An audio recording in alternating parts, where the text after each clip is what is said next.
मुझे कोई फर्क नहीं पड़ता कि दुनिया मेरे बारे में क्या बोलती है, क्या सोचती है, क्योंकि मैं औरों की तरह किस्मत के भरोसे नहीं हूं, मेहनत के भरोसे हूं। और मुझे अपनी मेहनत पर पूरा यकीन है कि आने वाले कुछ सालों के अंदर ये जितने भी बोलने वाले लोग हैं, इनको जवाब मेरी कामयाबी देगी। भाई बहन का रिश्ता अनमोल होता है, बचपन की यादों का संगम अनमोल होता है। लड़ते झगड़ते फिर प्यार जताते, यही तो इस रिश्ते का रंग अनोखा होता है।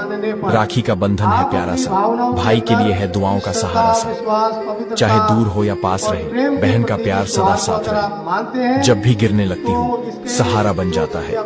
मेरा भाई मेरी ताकत बन जाता है। दूर होकर भी वो पास रहता है, हर मुश्किल में मेरा विश्वास रहता है। बचपन की यादें कितनी प्यारी होती हैं, भाई बहन की शरारतें न्यारी होती हैं।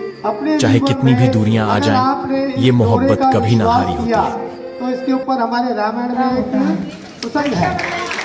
माता सीता के पास कोई सेना नहीं थी, वहां पर उस राक्षस से, रावण से बचने के लिए कोई सेना नहीं थी। और वो लेकिन उसने क्या किया, वहां पर एक तिनका घास का लेकर उसको प्रभु रूप में मान लिया और उस तिनके के सहारे वो 14 वर्ष उसके वनवास में रहे और बिल्कुल सुरक्षित रहे।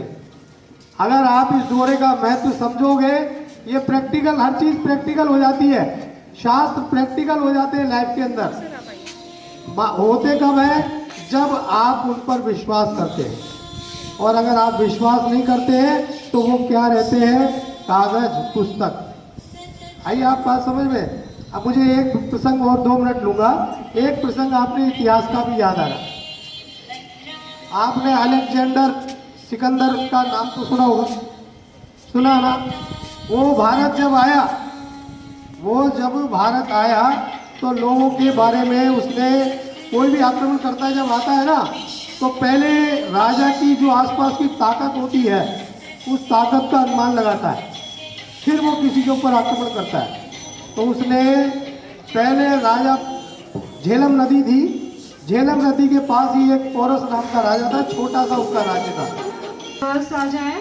जब वो प्रवेश करने लगा इंडिया के अंदर, तो उसने उसकी ताकत का अनुमान लगाया, भारत की का ताकत का अनुमान कैसे लगाया, उसने अपने गुप्तचरों के माध्यम से पता किया कि भारत को अगर जीतना है, रक्षाबंधन का तो आपके विद्यालय में प्रारंभ हो गया। कक्षा 6 की बालिका कक्षा 6 के बच्चे के राखी बांधकर त्योहार मना रही है। ये उसको PM श्री जवाहर नवोदय विद्यालय। इसके बाद अब उसने अनुमान लगाया कि मैं सिकंदर महान, मेरी इतनी तगड़ी सेना, और क्या टिकेगा मेरे सामने, छोटी सी सेना है उसकी। तो उसकी अलेक्जेंडर की पत्नी थी, उसका नाम था रुखसाना। उसने कहा कि ऐसा है, ये राजपूत राजा है और मुझे उसको कुछ शक महसूस हुआ। तो रक्षाबंधन से एक दिन पूर्व, रक्षाबंधन से एक दिन पूर्व माइग्रेशन छात्रों अलेक्जेंडर द्वारा की पत्नी माइग्रेशन बॉयज रुखसाना को राजा पोरस के दरबार राखी में आई। बांधकर आने पर उसने भरे दरबार में राजा पोरस को राखी बांधी।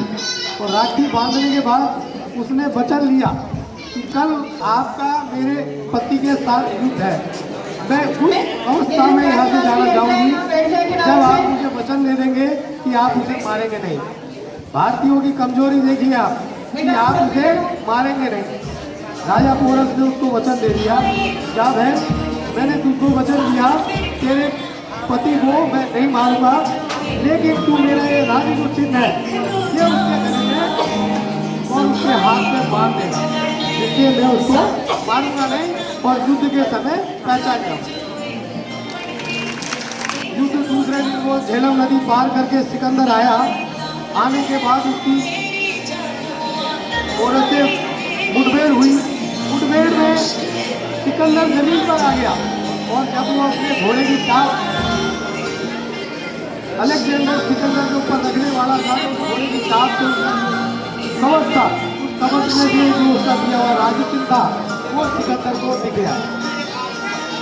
सिकंदर को दिख गया, उसको राजा पोरस को दिख गया और राजा पोरस ने उसको माफ कर दिया। लेकिन युद्ध विजय मेरा नया भाव नहीं करता।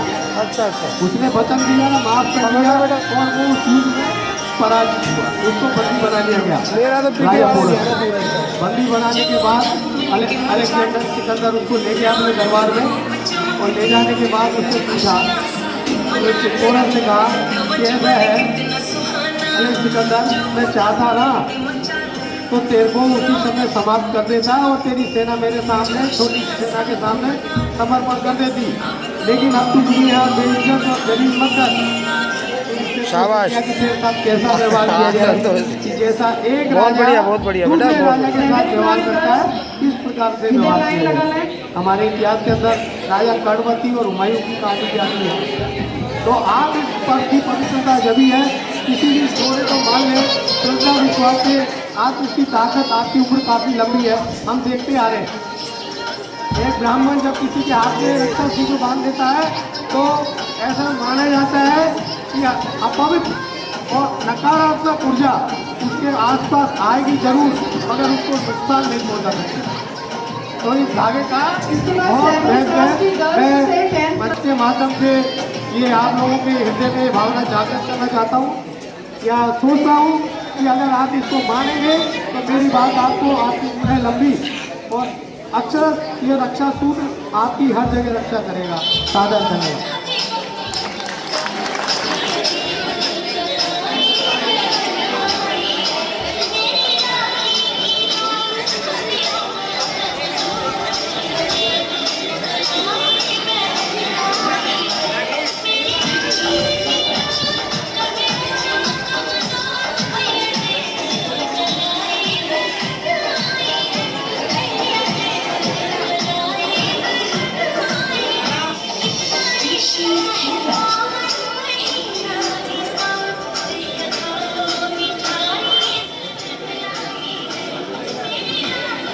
सिर तो ऊपर कर।